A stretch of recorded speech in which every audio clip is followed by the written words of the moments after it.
সভাপতি মণ্ডলীর শ্রদ্ধেয় সদস্যগণ, মঞ্চে আসীন আছেন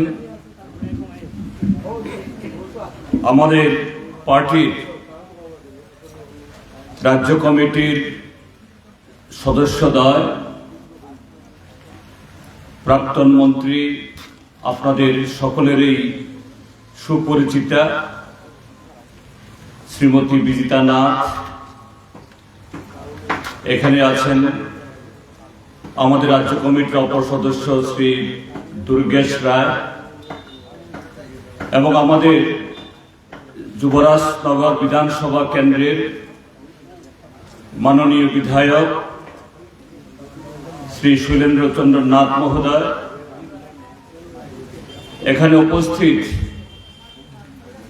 এই গ্রাম পঞ্চায়েতের শ্রদ্ধাভাজন অভিভাবক অভিভাবিকা বৃন্দ, মায়েরা, বোনেরা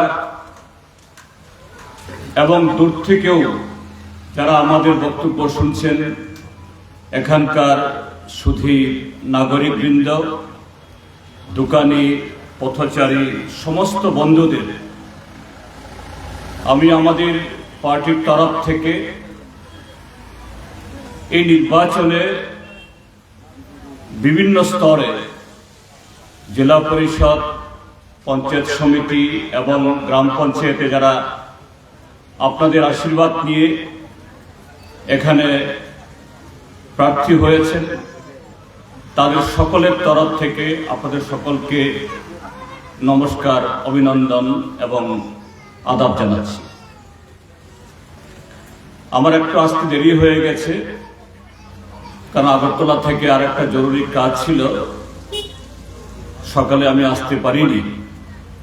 কাজে আমাদের যে সময় দেওয়া হয়েছে এটা নাকি কম।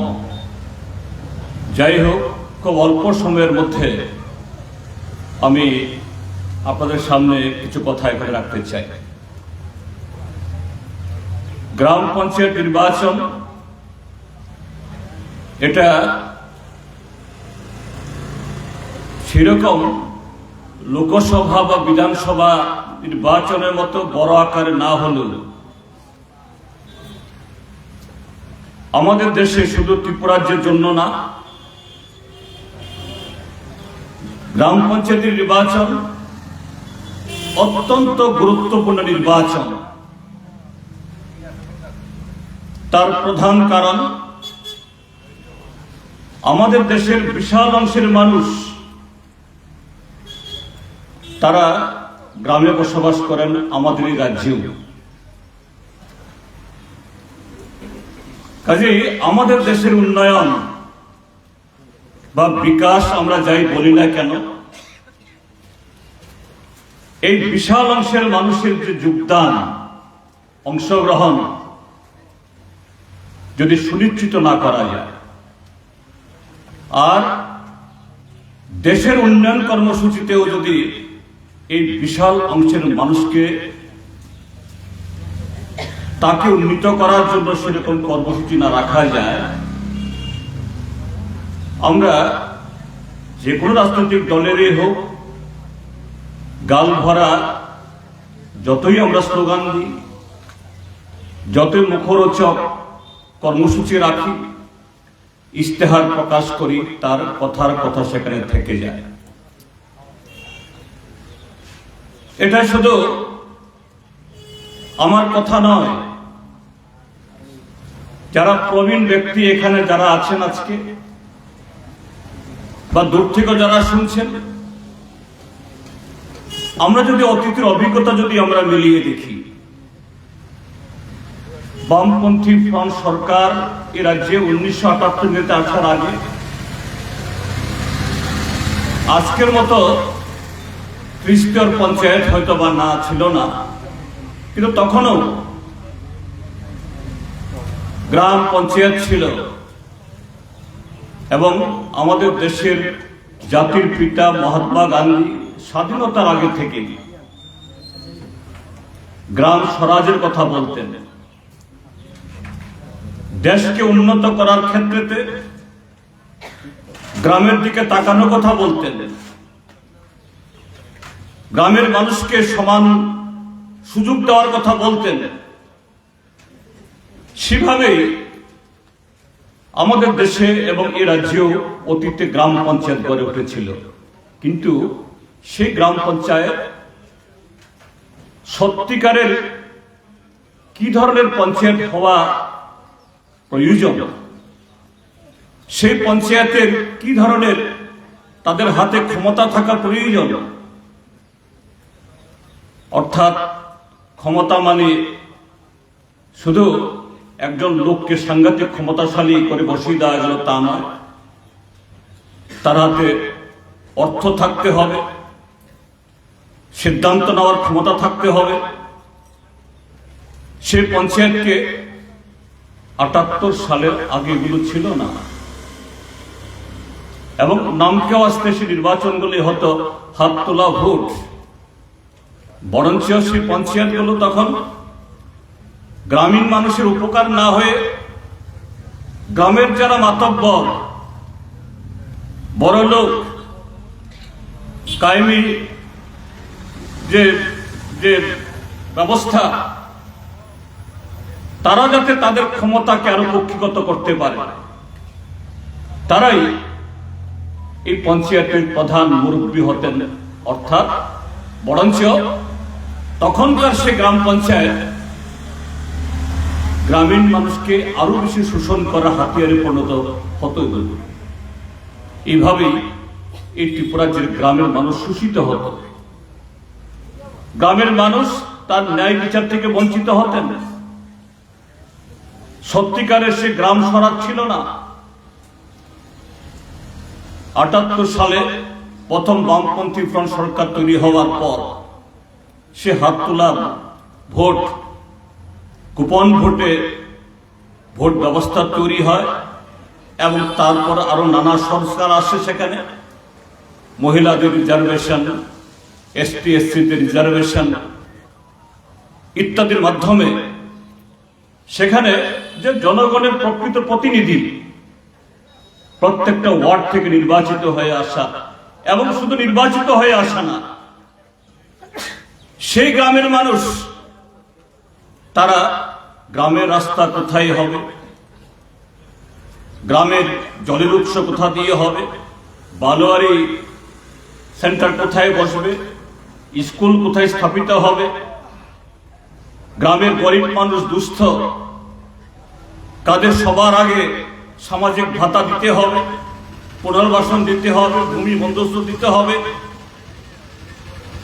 এই সমস্ত ক্ষমতা সেই পঞ্চায়েতের হাতে আসে। এটা শুধু মানুষকে শোষণ করার জন্য না, কর্তৃত্ব করার জন্য না, সত্যিকারের উপকার করার জন্য।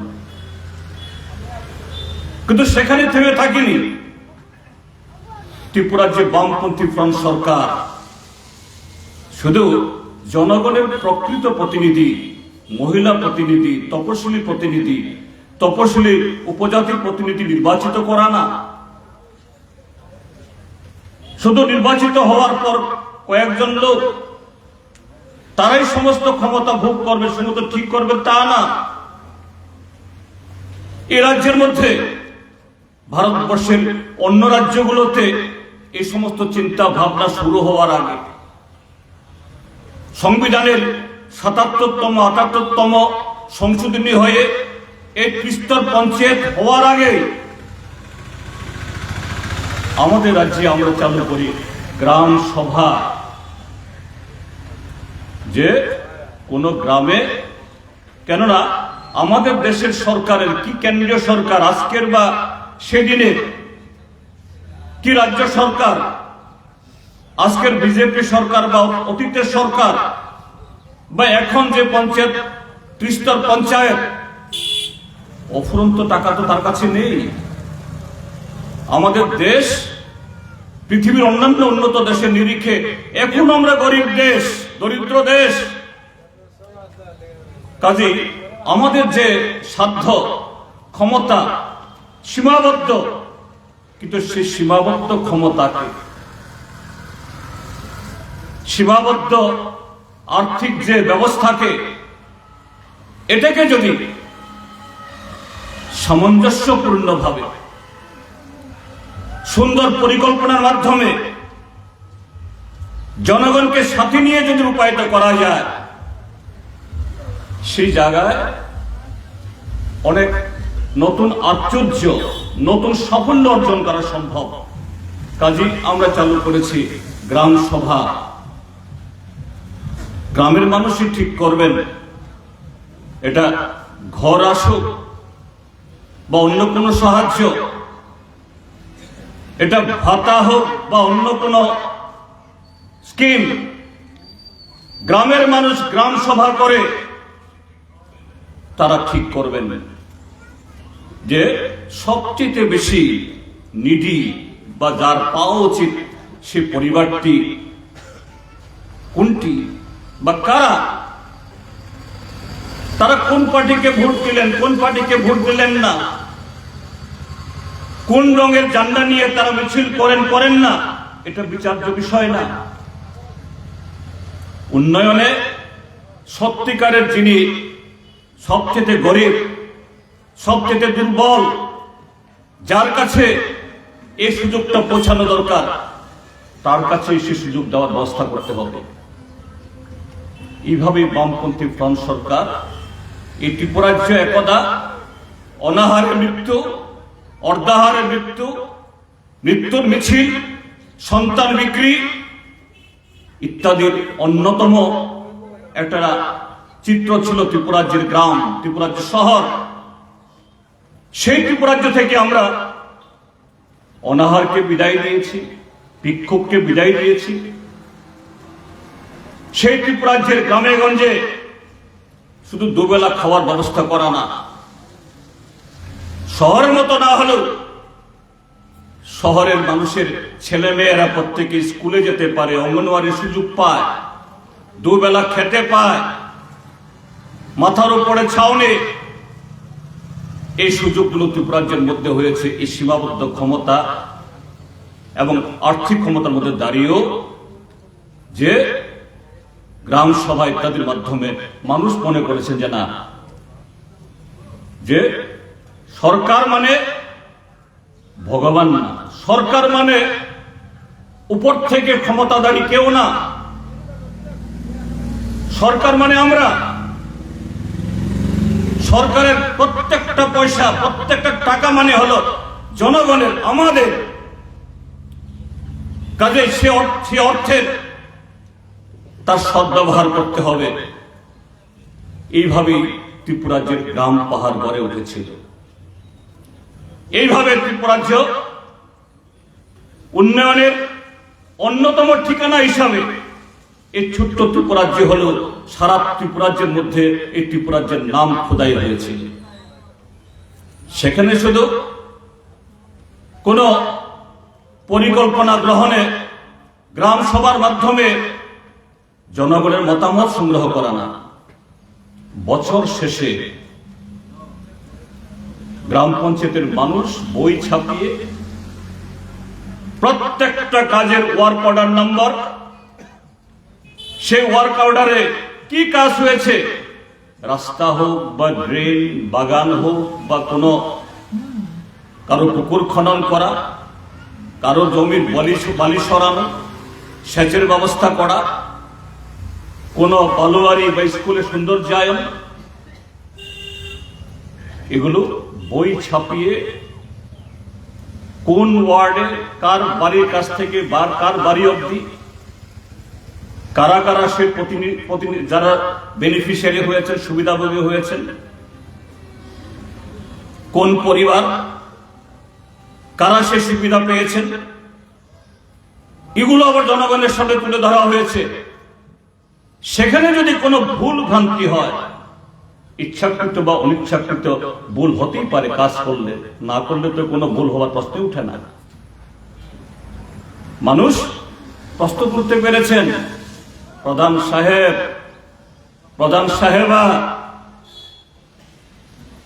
এই বইয়ের এত পৃষ্ঠার এত লাইনে আপনারা যে বর্ণনা দিয়েছেন, এই বর্ণনা ঠিক হয়নি। আবার কেউ কেউ বলেছেন যে আমি তো এই সুযোগগুলো পেয়েছি, আমার নামটাও লিপিবদ্ধ করছেন না কেন, এটা উঠলো না কেন? এইভাবেই শুধু উন্নয়নে অংশগ্রহণ এবং সততা, দুর্নীতিমুক্ত পঞ্চায়েত, দুর্নীতিমুক্ত ত্রিপুরা এবং উন্নয়নে অংশীদারী এই ত্রিপুরার যে 40 লক্ষ মানুষ সকলেই যে আমরা সবাই মিলে এই রাজ্যের উন্নতি সাধন করব, এরকম একটা পরিবেশ তৈরি করেছিলেন। কিন্তু আমাদের দুর্ভাগ্যের 2018 ইংরেজিতে মিথ্যা প্রতিশ্রুতি, মিথ্যা সমস্ত ধরনের প্রচার, অপপ্রচার, কালো টাকা এবং দিল্লি থেকে উড়ে এসে কিছু মাতব্বর এ রাজ্যকে হীরা দিয়ে মরিয়ে দেবেন আর এ রাজ্যে কোনো বেকার থাকবে না,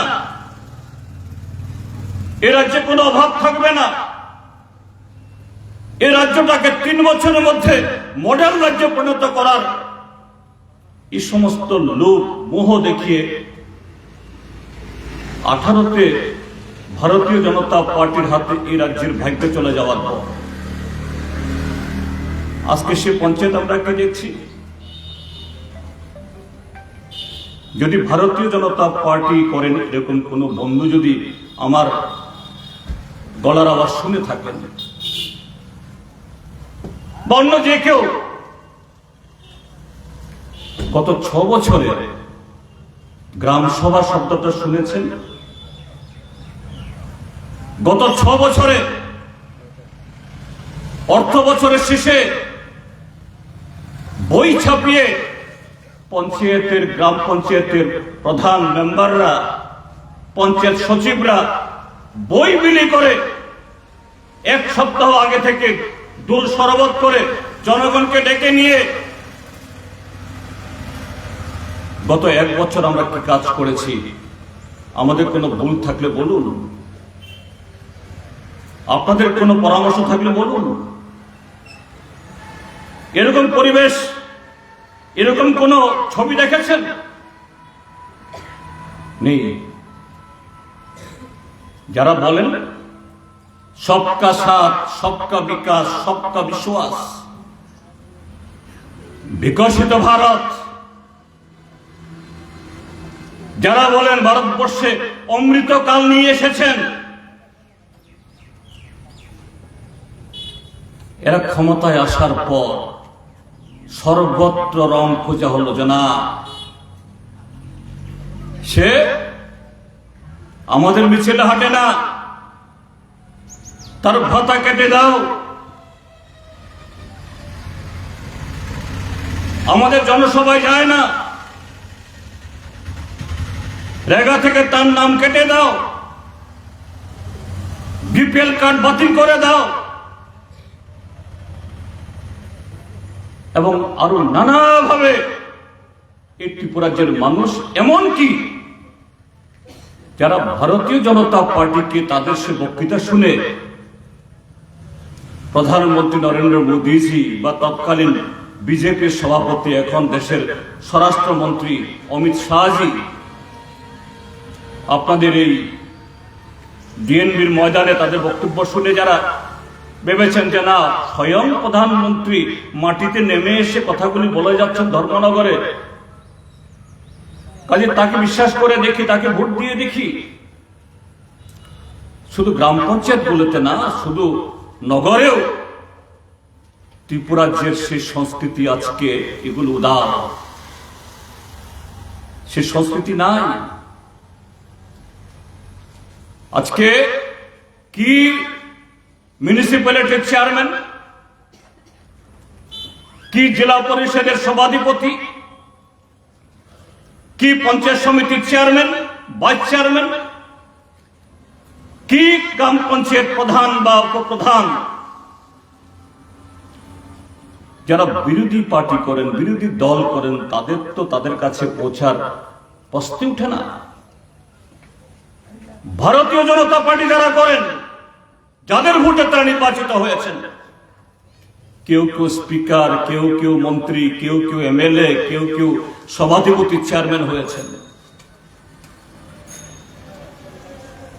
কোনো উত্তর তারা দেয় না, বরঞ্চ যদি প্রশ্ন করা হয় তার উপরে উত্তর তো দূরে থাক, অন্য ধরনের উপরই সেখানে আসতে পারে, তার উপরে আক্রমণ চলে আসতে পারে। এসেছে এই ধর্মনগর মহকুমা, এই উত্তর ত্রিপুরা জেলা, অসংখ্য অসংখ্য অসংখ্য বুড়ি বুড়ি উদাহরণ। আমরা মানুষ খুব তাড়াতাড়ি আমরা ভুলে যাই অতীতটাকে। আমি অতীতে উদাহরণ দিতে চাই না। উদাহরণ এই ধর্মনগর মহকুমাতে, ধর্মনগরের যে মিউনিসিপ্যালিটি অর্থাৎ শহরের যে পঞ্চায়েত, তার মধ্যে এই নাটক এখন মঞ্চস্থ হচ্ছে। ধর্মনগরের চেয়ারম্যানের বিরুদ্ধে যারা নগর পঞ্চায়েতের এই মিউনিসিপ্যালিটির কাউন্সিলররা লিখিতভাবে অভিযোগ জানাচ্ছেন। অভিযোগটা কি? অভিযোগটা কোন রাজনৈতিক কর্মসূচি নিয়ে মতান্তর না, বিরোধ না। অভিযোগ জনগণের অর্থ, জনগণের সম্পদ এগুলো নস্যাৎ করার, কক্ষিগত করা, দুর্নীতি। এটা আজকে শুধু ধর্মনগর না, সারা ত্রিপুরা রাজ্যের মধ্যে ক্যান্সারের মতো ছড়িয়ে গেছে এই ভারতীয় জনতা পার্টির সরকার ত্রিপুরা রাজ্য গঠিত হওয়ার পর, এবং দ্বিতীয়বার আবার জালিয়াতি করে ও ত্রিপুরা মাথার সাথে গোপন যোগ সাজস করে ক্ষমতায় আসার পর, সংখ্যালঘিষ্ঠ ভোটে নির্বাচিত হওয়ার পর আরো বেপরোয়া, আরো বেপরোয়া। কাজেই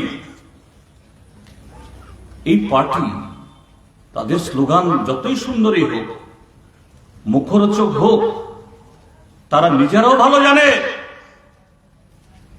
এই ত্রিপুরা রাজ্যের মানুষ মন থেকে তাদেরকে ভালোবাসে না। এই ত্রিপুরা রাজ্যের মানুষ তাদের কর্মসূচিকে সমর্থন করে না। এই ত্রিপুরা রাজ্যের সংখ্যাগরিষ্ঠ জনগণ জানে ভারতীয় জনতা পার্টি মানে একটা ঠক পার্টি, জনগণের শত্রু। এরা মুখে যা বলে কাজ করে তার বিপরীত। আজকে ত্রিপুরা রাজ্যের মধ্যে তার ভুরি ভুরি উদাহরণ। বলেছে 18তে 5 বছরে 7 লক্ষ চাকরি হবে, প্রথম বছরে 50,000 চাকরি হবে।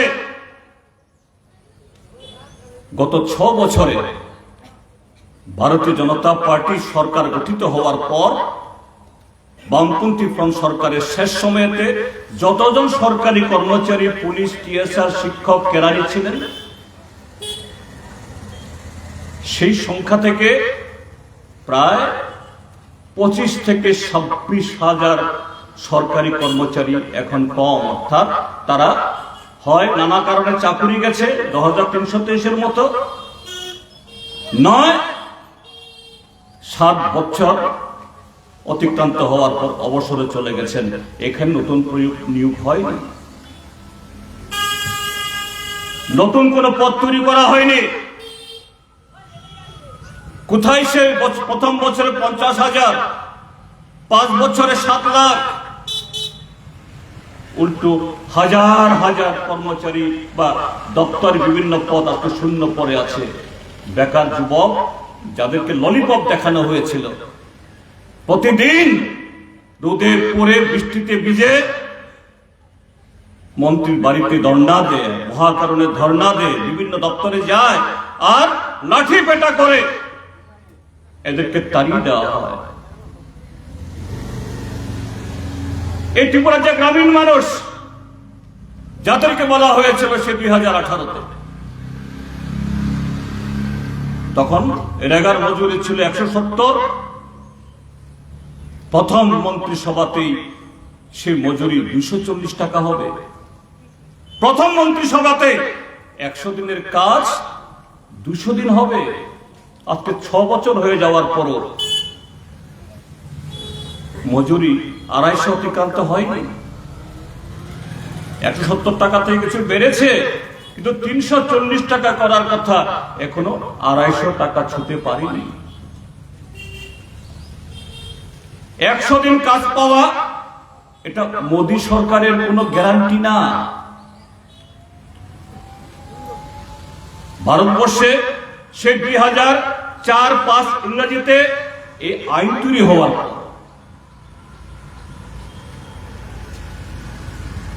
100 দিনের কাজের গ্যারান্টির আইন।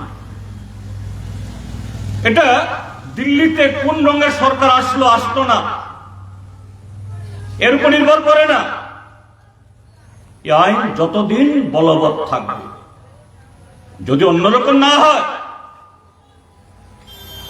যিনি প্রধানমন্ত্রী হন, যেই সরকার হন, এই দেশের গ্রামীণ পরিবারকে যারা কাজ চাইবেন তাদেরকে সরকার 100 দিন কাজ দিতে বাধ্য।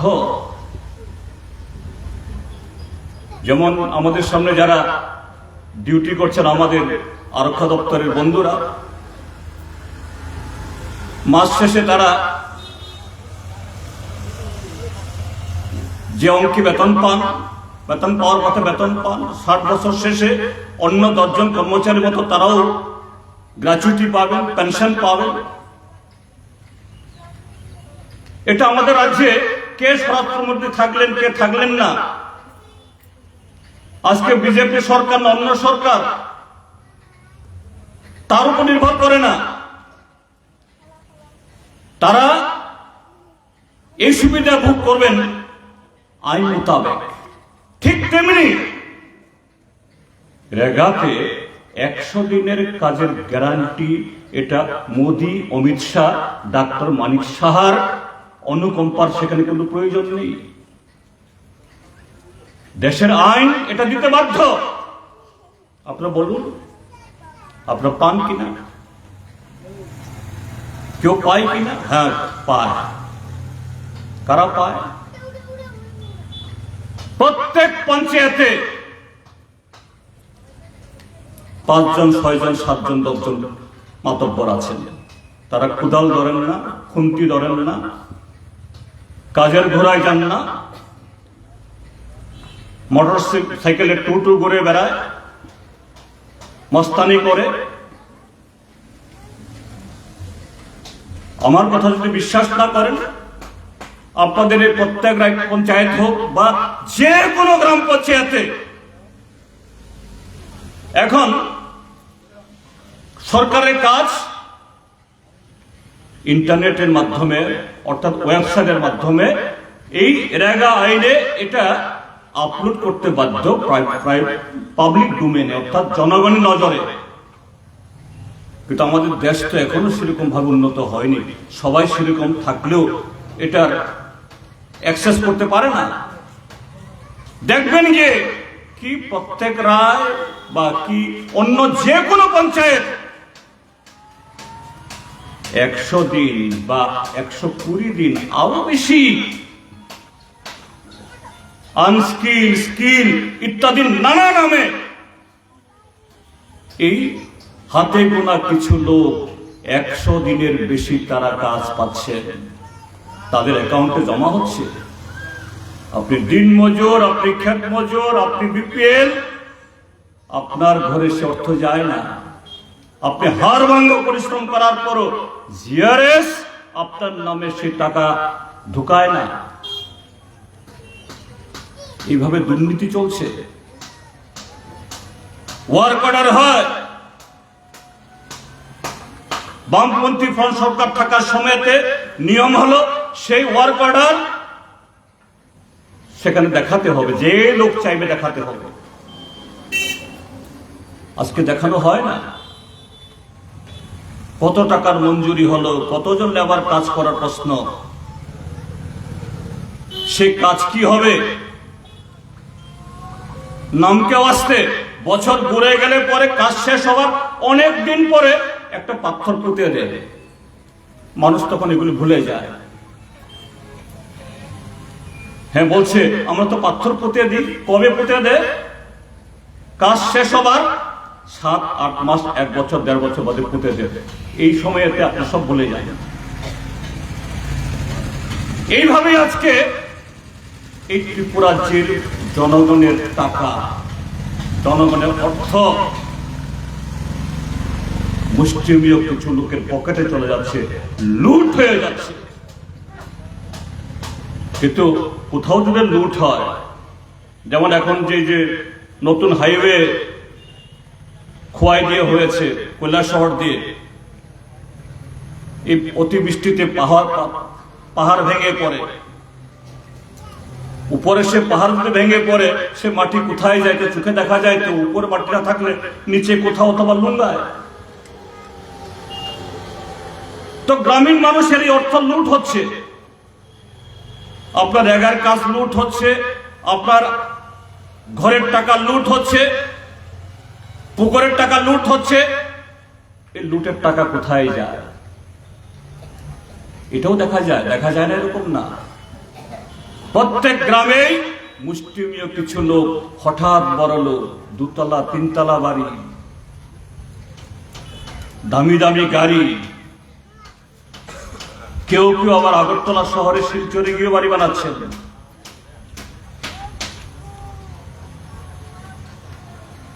আগে যারা 3 দিনে 4 দিনে 1 দিন 2 দিন বাজার সাজার করতেন, এখন সকাল বিকাল বাজার করে বড় বড় ব্যাগ নিয়ে বাড়িতে যায়। ইনকাম কি? গত 6 বছরে তো কোনো চাকরি নেই, ভাইও চাকরি পায়নি, স্ত্রীও চাকরি পায়নি, কেউ পায়নি। তাহলে কোত্থেকে এত ইনকাম?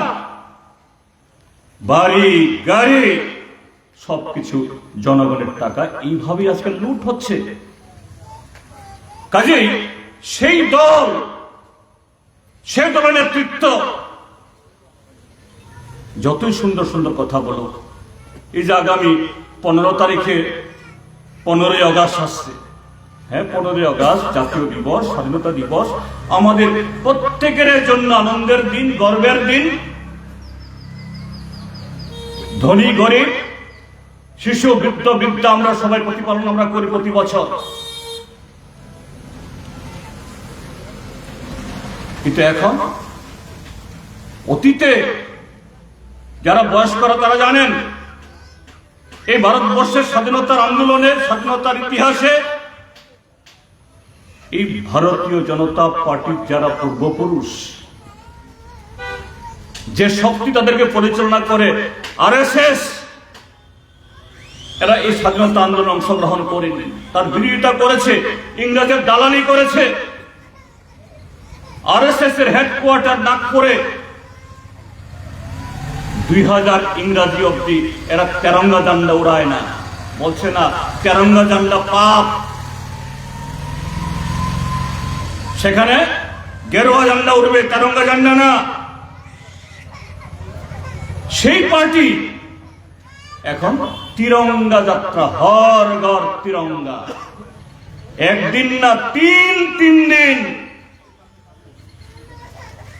পতাকা তুলতে হবে।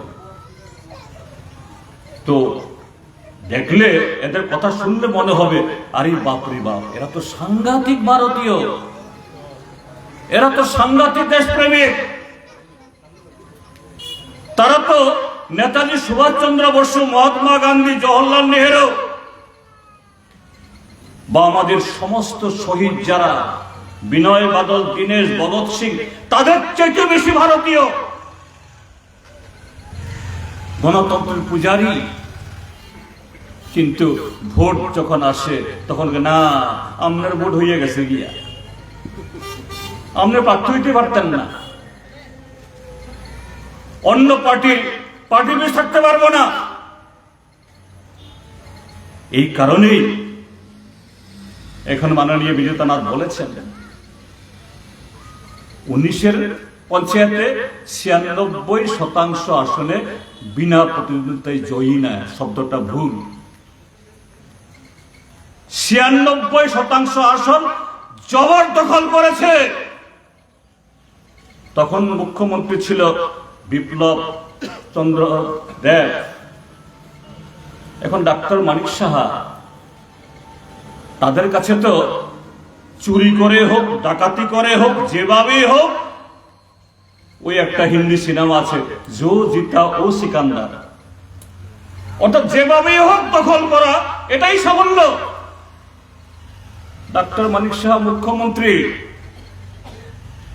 তার আমলে প্রথম পঞ্চায়েত ভোট হচ্ছে, কাজে তার কাছে আমার পূর্বজ তিনি 96% জবরদখল করেছেন। আমি যদি তার থেকে বেশি না করতে পারি, কাজে তিনি এবার ফরমান দিয়েছেন 100% দখল করতে হবে। 96 চেয়ে যদি কম হয়, 95 হয়, তাহলে তো ফেল। 100%, কিন্তু 100% দখল করতে গেলে তো জনসমর্থন লাগবে। তাদের সোনার টুকরো ছেলেরা, দেবতুল্য যে কারিয়াকর্তারা,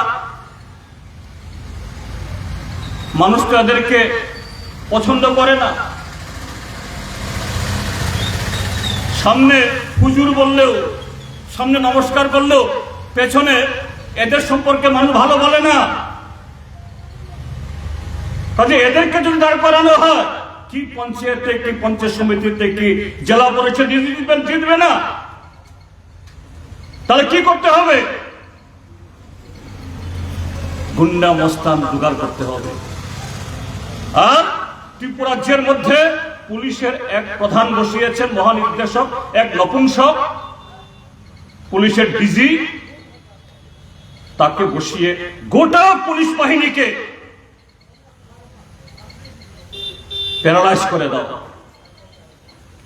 হ্যাঁ, উত্তর ত্রিপুরা, ঊনকোটি, অন্য জেলাতেও সমস্ত পুলিশ অফিসার তাদের মহানির্দেশকের সেই অন্যায় গোপন নির্দেশ তারা মেনে কাজ করছেন বলবো না। গণতন্ত্রের প্রতি, সংবিধানের প্রতি তারা যে দায়িত্ব পালন না করতেন, তাহলে এই উত্তর ত্রিপুরাতে আপনারা প্রায় 99% আসনে প্রার্থী দিতে পারতেন না, আজকে সভা করতে পারতেন না। আমি কুর্নিশ জানাই সেই অফিসারদেরকে যারা তাদের সাংবিধানিক দায়িত্ব পালন করছেন, কারণ জনগণের ট্যাক্সে তাদের বেতন হয়। আমাদের দেশে জাতীয় পতাকার যে অশোক স্তম্ভ, তার টুপিতে সেই স্তম্ভ, কাজে তাকে দায়িত্ব পালন করা, এটা তার দায়িত্ব। কিন্তু সর্বত্র সমানভাবে সে দায়িত্ব পালন করেনি। এই কারণে প্রায় 70% আসন তারা জবরদখল করে নিয়েছে। একজন প্রার্থীকে তো খুনি করে ফেলেছে কমরেড বাদল শীল, আপনারা জানেন। এটা জয় না, এটা ভারতীয় জনতা পার্টির চরম নৈতিক পরাজয়। ত্রিপুরাজ্যের গ্রামের মানুষের সামনে এই ডাক্তার মানিক সাহারা মানুষের সামনে ধারাতে ভয় পায়, জনগণকে ভয় পায়। যে পার্টি তার মাত্র 1.5 মাস আগে লোকসভা নির্বাচন, সেই নির্বাচনকে প্রহসনে পরিণত করে পশ্চিম ত্রিপুরা আসনে নাকি 72% ভোট পেয়ে জিতেছে। এই পূর্ব ত্রিপুরা আসনে নাকি 69% ভোট পেয়ে জিতেছে। 1.5 মাসের মাথায় পঞ্চায়েত নির্বাচনে জনগণের সাথে দাঁড়াতে পারে না। এতই যদি সুশাসন, 1 নম্বর, 2 নম্বর, বিকশিত ভারত, অমৃত ভারত, আর জনগণকে ভয় পায়। কাজী বন্ধুরা, এই পঞ্চায়েত নির্বাচন, সেখানে এই লুটেরা জনগণের শত্রু, উন্নয়নের শত্রু, যারা আমাদের সাংবিধানিক অধিকার কেড়ে নিয়েছে, ভোটাধিকার কেড়ে নিচ্ছে, তাদের হাত থেকে পঞ্চায়েতকে উদ্ধার করে পুনর্বার প্রত্যেকটা পয়সা, প্রত্যেকটা টাকা যাতে জনগণের কাজে লাগে, সততার সাথে সে কাজ যাতে খরচ হয়, অতীতে যেরকম হতো তা সুনিশ্চিত করার জন্য বামপন্থীদের কোথাও কোথাও আমাদের অন্য দলের সাথে সমঝোতা হয়েছে। গণতান্ত্রিক দল এই পঞ্চায়েত আছে কিনা আমি জানি না, যদি থেকে থাকে, এখানে নাই না, হয়তো পঞ্চায়েত সমিতিতে আছে। কাজে সর্বত্র এই রাজ্যকে ধ্বংসের হাত থেকে, লুঠের হাত থেকে বাঁচানোর জন্য আমাদের প্রার্থীদের কাছে হাতরা তারকা চিহ্নে বিপুল ভোটে ভোট দিয়ে জয়যুক্ত করবেন। এটা একটা লড়াই। এই লড়াইয়ের পাশাপাশি আরেকটা লড়াই হলো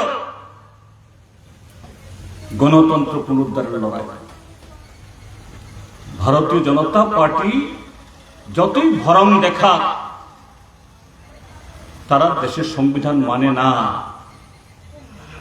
এই দেশের ধর্মনিরপেক্ষ কাঠামো মানে না, এই দেশের গণতন্ত্র মানে না।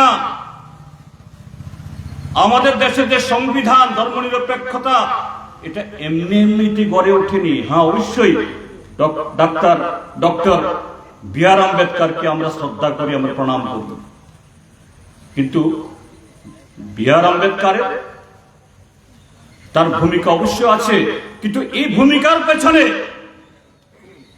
যে শক্তি কাজ করেছে, 200 বছর ধরে এই ভারতবর্ষে হিন্দু, মুসলমান, শিখ, খ্রিস্টান, নানা জাতি, নানা ভাষার মানুষ প্রায় এক প্রাণ হয়ে ব্রিটিশদের বিরুদ্ধে লড়াই করে যে চেতনা তৈরি করেছে, সেই চেতনায় দক্ষতার সাথে বি আর আম্বেদকর ভারতীয় সংবিধান রূপান্তরিত করেছেন। সেই সংবিধান আজকে ক্ষত বিক্ষত। গেল লোকসভা নির্বাচনে ভারতীয় জনতা পার্টি যে স্লোগান তুলেছিল, আপকি বার 400 পার, আপকি বার, ভারতীয় জনতা পার্টি একাই 370 পার। এই স্লোগানটা শুধু ভোটের স্লোগান না, তার পেছনে যে শক্তিটা লুকিয়েছিল, ভারতীয় জনতা পার্টি যদি এককভাবে 370 পায়, 370টা আসন পায়, তাহলে ভারতের বর্তমান সংবিধান, এই সংবিধানটাকে ওই সমুদ্রের জলে বিসর্জন দিত, কবর দিত। যে সংবিধান আমাদের দেশের প্রত্যেক ধর্মের মানুষকে, হিন্দু, মুসলমান, শিখ, খ্রিস্টানকে স্বাধীনভাবে তার ধর্ম চর্চা করার অধিকার দেয়, সে অধিকারকে খর্ব করে দিত। আমাদের সংবিধান আজকে এই পঞ্চায়েতে অর্ধেক আসন মহিলাদের জন্য সংরক্ষিত করেছে, এটাকে বিসর্জন দিত। শুধুমাত্র একচাটিয়া পুঁজি, আদানি, আম্বানি ইতিমধ্যেই ভারতবর্ষের 70% সম্পদ তারা দখল করে নিয়েছে, আর মাত্র 30% বাকি আছে 140 কোটি মানুষের হাতে। বাকি 30% এই আদানি, আম্বানি হাতে তুলে দিয়ে এই দেশের 140 কোটি মানুষকে ভিক্ষার থালা হাতে ধরিয়ে দিত এই নরেন্দ্র মোদীরা। পারেনি? হ্যাঁ, মোদী আবার প্রধানমন্ত্রী হয়েছে, বিজেপি সরকার না, কিন্তু এনডিএ সরকার হয়েছে। সংবিধানকে ভেঙে ফেলার সেই দুঃস্বপ্ন হয়তো তারা সাকার করতে পারবে না, কিন্তু বিপদ যায়নি। আবার তারা যেরকম ভাবে দেশটাকে হাতের মুঠোর ভিতরে সব করে সব চালাবেন, এটাও হয়নি। কাজে সেই জায়গায় দাঁড়িয়ে এই ত্রিপুরা যে সমস্ত গ্রাম পঞ্চায়েত, পঞ্চায়েত সমিতি, জেলা পরিষদে এখনো আমাদের প্রার্থী রয়েছে, তাদেরকে যদি আমরা বিপুল ভোটে জয়যুক্ত করতে পারি, শুধু সারা ত্রিপুরা অন্যান্য জায়গায় যেখানে জবরদখল করে পঞ্চায়েত দখল করেছে, জেলা পরিষদ দখল করেছে, সেখানকার জনগণের কাছে না, সারা দেশের কাছে বার্তা যাবে যে ত্রিপুরা আপনারা গত 6 বছর ধরে দেখছেন,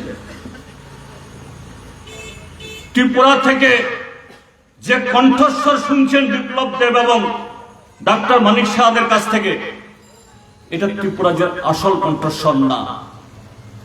ত্রিপুরাজের জনগণের কণ্ঠস্বর, সংখ্যাগরিষ্ঠ মানুষের কণ্ঠস্বর ঐক্য, সংহতি, গণতন্ত্র, উন্নয়ন, সমানাধিকার